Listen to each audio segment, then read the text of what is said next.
My name's Chad McGunegill. I'm in the racing engine business. We primarily at this point print carburetor spacers, basically engine parts for motorsports. And how did you find out about G0 and what stood out about us compared to other printers on the market? Was wandering around the PRI show and had been thinking about a 3D printer, and there you were.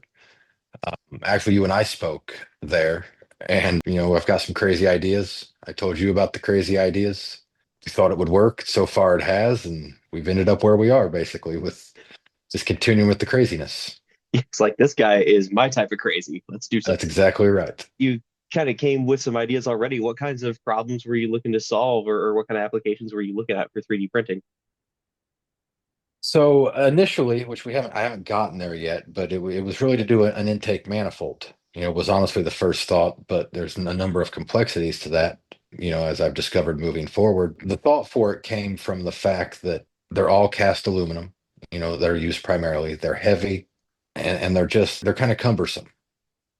And from a 3D printing standpoint, the thought process was there's just many more things we could do in terms of, texturing an intake runner or different designs to help airflow and fuel atomization from that standpoint. And really, when you look at the weight savings and in racing, everything's all about weight and where you can save it so you can move weight around in the car. And when you look at, the nylon carbon fiber, it's generally 70% lighter than aluminum. So, if you take a 10 or 11, 12 pound intake and take 70% off of that, that gives the racer a lot that they can move around to help the car in other areas.